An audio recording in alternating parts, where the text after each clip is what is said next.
આપણે ઘણીવાર એવું વિચારતા હોઈએ છીએ કે દુનિયાના કોઈ ખૂણામાં બનતી ઘટનાની આપણા પર શી અસર થવાની, પણ ખરેખર તો મોટી વૈશ્વિક ઘટનાઓ અને આપણું રોજિંદુ જીવન એકબીજા સાથે જોડાયેલા છે. ચાલો આજે આ જોડાણોને જરા નજીકથી સમજીએ. શરૂઆત એક એવા સવાલથી કરીએ જે કદાચ આજકાલ ઘણા ઘરોમાં ચર્ચાઈ રહ્યો હશે. શું ગેસનો બાટલો બુક કરાવ્યા પછી એને આવવામાં પહેલાં કરતાં વધુ વાર લાગે છે? જો હા, તો એની પાછળ એક મોટું વૈશ્વિક કારણ છુપાયેલું છે. તો આખી વાત છે એલપીજી સિલિન્ડરની અછતની. અને આ કોઈ સ્થાનિક સમસ્યા નથી, એના મૂળિયા છેક વિદેશ સુધી ફેલાયેલા છે. ચાલો જોઈએ કે આખી સાંકળ કેવી રીતે કામ કરે છે અને આ તંગી આપણા રસોડા સુધી કેવી રીતે પહોંચે. જરા આ જુઓ કે રાહ જોવાનો સમય કેટલી ઝડપથી વધ્યો છે. પહેલાં કેવું હતું, એક સિલિન્ડર ખાલી થાય એટલે બીજો બુક કરાવો તો 15 દિવસ પછી જ મળતો. પછી એ નિયમ બદલાયો અને સમયગાળો થયો 21 દિવસ. અને હવે નવો નિયમ આવ્યો છે જે મુજબ તમારે પૂરા 25 દિવસ રાહ જોવી પડશે. પણ સવાલ એ છે કે આવું અચાનક કેમ થઈ રહ્યું છે? આનું મુખ્ય કારણ છે મધ્ય પૂર્વમાં ચાલી રહેલો સંઘર્ષ. ત્યાંની અશાંતિને કારણે આંતરરાષ્ટ્રીય સ્તરે ગેસના પુરવઠા પર અસર પડી છે. અને જ્યારે આવી અછતની વાત ફેલાય ત્યારે લોકોમાં ડર પેદા થાય છે અને સંગ્રહખોરી શરૂ થઈ જાય છે, જેનાથી સમસ્યા વધુ ગંભીર બને છે. સાવ સાચી વાત છે. જે યુદ્ધ અને સંઘર્ષ હજારો કિલોમીટર દૂર ચાલી રહ્યા છે, એના પડઘા હવે સીધા આપણા રસોડામાં સંભળાઈ રહ્યા છે. આ જ તો છે ગ્લોબલ રિપલ ઇફેક્ટ. અને આ અછતની અસર કેટલી ગંભીર છે એનું એક ચોંકાવનારું ઉદાહરણ બેંગલુરુમાં જોવા મળ્યું. ત્યાં કમર્શિયલ ગેસ સિલિન્ડરની એટલી બધી તંગી ઊભી થઈ કે આખા શહેરની હોટેલોને બંધ રાખવાનો નિર્ણય લેવો પડ્યો.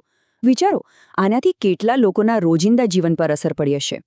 તો એક તરફ વૈશ્વિક ઘટનાઓ આપણા રસોડાને અસર કરી રહી છે, તો બીજી તરફ આપણા દેશમાં પણ કેટલાક નવા નિયમો આવી રહ્યા છે જે આપણી રોજિંદી જિંદગી બદલી નાખશે. ચાલો જોઈએ રસ્તા પરના નિયમોમાં શું ફેરફાર થઈ રહ્યા છે. વાહન ચલાવનારાઓ માટે આ વાત જાણવી ખૂબ જ જરૂરી છે. હવેથી જો એક જ વર્ષમાં 5 વખત ટ્રાફિકના નિયમો તોડ્યા, ભલે એ હેલ્મેટ ન પહેરવા જેવી નાની ભૂલ કેમ ન હોય, તો તમારું લાયસન્સ સીધું જ રિવ્યૂમાં જતું રહેશે. અને જેવું 5મું ઉલ્લંઘન થયું એટલે સમજો કે તમારું ડ્રાઇવિંગ લાયસન્સ 3 મહિના માટે સસ્પેન્ડ થઈ જશે. અને જો ભૂલો વારંવાર થતી રહી તો લાયસન્સ કાયમ માટે રદ પણ થઈ શકે છે. એટલે હવે રસ્તા પર વધારે સાવચેત રહેવું પડશે. સારું, બધા જ ફેરફાર કંઈ કડક નિયમોવાળા નથી. ટેકનોલોજીની મદદથી જાહેર સેવાઓમાં કેટલાક બહુ સારા સુધારા પણ થઈ રહ્યા છે. ચાલો એના પર એક નજર કરીએ. રાશનની દુકાનો પરની લાંબી લાઈનો હવે ભૂતકાળ બની શકે છે. પહેલાં જ્યાં મર્યાદિત સમયમાં જઈને અનાજ લેવું પડતું હતું, ત્યાં હવે અન્નપૂર્તિ નામનું ગ્રેન એટીએમ આવી રહ્યું છે. કોઈ પણ સમયે જાઓ, એટીએમની જેમ સ્કેન કરો અને અનાજ મેળવો. એકદમ સરળ. અને હા, આ કોઈ ભવિષ્યની વાત નથી. આની શરૂઆત તો થઈ પણ ગઈ છે. અમદાવાદના સાબરમતી વિસ્તારમાં આ પ્રોજેક્ટ શરૂ કરી દેવાયો છે. જો એ સફળ રહ્યો તો ધીરે ધીરે આખા દેશમાં આવા એટીએમ જોવા મળશે. હવે વાત કરીએ આરોગ્ય ક્ષેત્રના એક મહત્વના સમાચારની. ગુજરાત સરકારે આવશ્યક દવાઓની યાદીમાં 150 નવી દવાઓનો ઉમેરો કર્યો છે. આનો મતલબ એ છે કે કેન્સર અને કિડની જેવી ગંભીર બીમારીઓની સારવાર માટેની આ દવાઓ હવે બધી જ સરકારી હોસ્પિટલો અને આરોગ્ય કેન્દ્રો પર બિલકુલ મફત મળશે.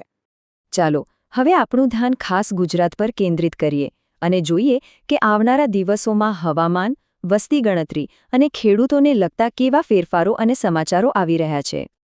હવામાન નિષ્ણાત અંબાલાલ પટેલની આગાહી મુજબ ખેડૂત ભાઈઓએ થોડું સાવધાન રહેવાની જરૂર છે. 16થી 20 માર્ચ દરમિયાન ગુજરાતના ઘણા વિસ્તારોમાં વાતાવરણમાં પલટો આવી શકે છે. ભારે પવન ફૂંકાવાની, કમોસમી વરસાદ પડવાની અને અમુક જગ્યાએ તો કરા પડવાની પણ શક્યતા છે. એક મોટું કામ શરૂ થવા જઈ રહ્યું છે, વસ્તી ગણતરી. એનો પહેલો તબક્કો 20 એપ્રિલથી શરૂ થશે, જે 19 મે સુધી ચાલશે. આ દરમિયાન સરકારી કર્મચારીઓ ઘરે ઘરે આવીને મકાન અને અન્ય વિગતોની નોંધણી કરશે. બીજો તબક્કો, જેમાં લોકોની ગણતરી થશે, એની તારીખ પછી જાહેર કરવામાં આવશે. ખેડૂત મિત્રો માટે આ માહિતી ખૂબ જ જરૂરી છે. સરકારી સહાયનો 22મો હપ્તો મેળવવા માટે હવે એક નવો 11 અંકનો ફાર્મર રજિસ્ટ્રેશન આઈડી ફરજિયાત કરવામાં આવ્યો છે. જો આ આઈડી નહીં હોય તો સહાયનો લાભ મેળવવામાં મુશ્કેલી પડી શકે છે. તો આપણે ગેસ સિલિન્ડરથી શરૂ કરીને ટ્રાફિકના નિયમો અને અનાજ એટીએમ સુધીની વાત કરી. આ બધી બાબતો ભલે અલગ લાગતી હોય, પણ એની પાછળ ક્યાંક ને ક્યાંક મોટા વૈશ્વિક દબાણો કામ કરી રહ્યા છે. ચાલો જોઈએ કે દુનિયાના બીજા દેશો આ દબાણોનો સામનો કેવી રીતે કરી રહ્યા છે. જરા જુઓ કે દરેક દેશની પ્રતિક્રિયા કેટલી અલગ છે. પાકિસ્તાનમાં બળતણની અછત એટલી વધી ગઈ કે સરકારે મંત્રીઓનું સરકારી પેટ્રોલ ડીઝલ બંધ કરી દીધું અને ઈંધણ બચાવવા માટે શાળાઓમાં રજા જાહેર કરી દીધી. બીજી બાજુ અમેરિકામાં યુદ્ધની ચર્ચાઓ વચ્ચે લોકો એવી માંગ કરી રહ્યા છે કે રાજકીય નેતાઓના સંતાનોને પણ સેનામાં મોકલવા જોઈએ.